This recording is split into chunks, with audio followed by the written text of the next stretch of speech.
क्योंकि हमारी सरकार ने जो हमारा संकल्प था बिना पर्ची बिना खर्ची के आज गरीब परिवार के बच्चे को भी आज हरियाणा सरकार की नौकरी देने का काम किया है।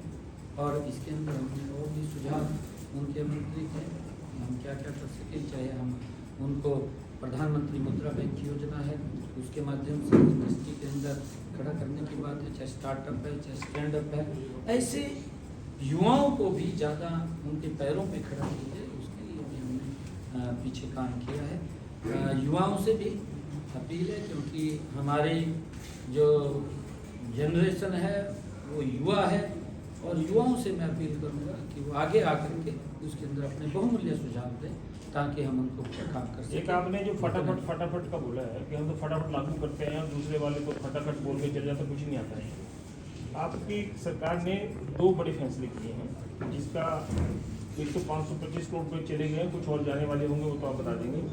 1,20,000 कर्मचारियों को आपने जॉब सिक्योरिटी देने का अधिसूचना भी जारी कर दी 14 अगस्त को। कल पंकज अग्रवाल जो CEO हरियाणा है उनसे पत्रकार ने पूछा था, उन्होंने कहा हमारे पास सरकार की तरफ से कोई आयोग से मांगने के लिए अनुमति मांगने की कोई पत्राचार कोई इंटीमेशन नहीं आई। उसके बाद 17 अगस्त की जो आपकी कैबिनेट थी उसमें तो आपने फैसले ही किए थे 2-3 अलग देश के भी इसको चुनाव के बाद भेजेंगे। आप क्योंकि चीफ मिनिस्टर हैं और चीफ सेक्रेटरी से आपकी वार्तालाप होगी तो ये कहाँ बूंदी फंसी हुई है? नहीं दिमाग साहब मैं आपको बताना चाह रहा हूँ क्योंकि हमने पिछली कैबिनेट में फैसला ले लिया था, अधिसूचना भी जारी हो गई, अधिसूचना भी उसका ऑर्डिनेंस भी जारी हो गया। हाँ। तो फिर दिक्कत कहाँ है? ये तो लागू कहाँ हुआ? कौन सा लागू नहीं हुआ? 1,20,000 कच्चे हाँ, जब ऑर्डिनेंस जारी हो गया हमारा तो उसको चुनाव आयोग के पास भेजने की इसकी आवश्यकता नहीं है। तो पत्र कहाँ जारी हुए? अभी पत्र जारी होगा, ऑर्डिनेंस जारी हो गया था। उस एक कर्मचारी को जॉब सिक्योरिटी का पत्र जारी हुआ डिपार्टमेंट के साथ। मैं जानना ये चाह रहा हूँ, पूछ रहा था कि आपके कोड ऑफ कंडक्ट लगा है। हाँ। हमने उन 1,20,000 युवाओं को सुरक्षित किया है, कोई चिंता की बात नहीं है। मैं फिर कह रहा हूँ ये किसी प्रकार की चिंता की बात नहीं है। जब हमने कोई फैसला कर लिया, कांग्रेस के समय के अंदर तो फैसला किस प्रकार से होता था आपके सामने मैं आपको बताना चाहता हूँ।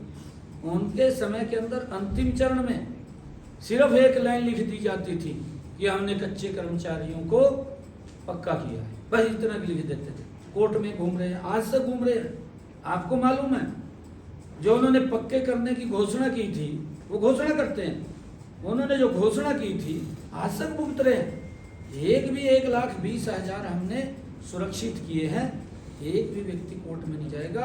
हमें चाहे विधानसभा के अंदर उसको ला करके उसका तो विधानसभा बुलाएंगे सर? अगर जरूरत पड़ी तो ले सकते हैं। नहीं, विधानसभा बुला रहे हैं क्या सर? सर विधानसभा बुला रहे हैं क्या जी?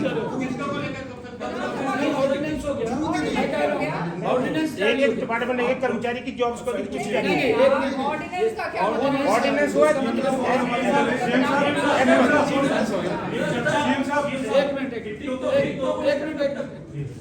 धीमान जी जो बात कर रहे हैं, धीमान जी को जब ऑर्डिनेंस जारी हो गया तो उसके बाद क्या रह गया? उसके बाद एक डिपार्टमेंट के द्वारा एक कर्मचारी को वो करेंगे ना, वो सिस्टम है, चिट्ठी जारी चलेगा, वो विभाग करेंगे। मेरा पॉइंट चिट्ठी है, विभाग करेंगे तो हमारी गवर्नमेंट के द्वारा चिट्ठी जारी हो सकती है। एक मिनट धीमान, मैं जो जानना चाह रहा हूँ ये बहुत बड़ा विषय है। अरे कोई विषय नहीं, क्या एक कर्मचारी को जॉब सिक्योरिटी की चिट्ठी जारी होगी?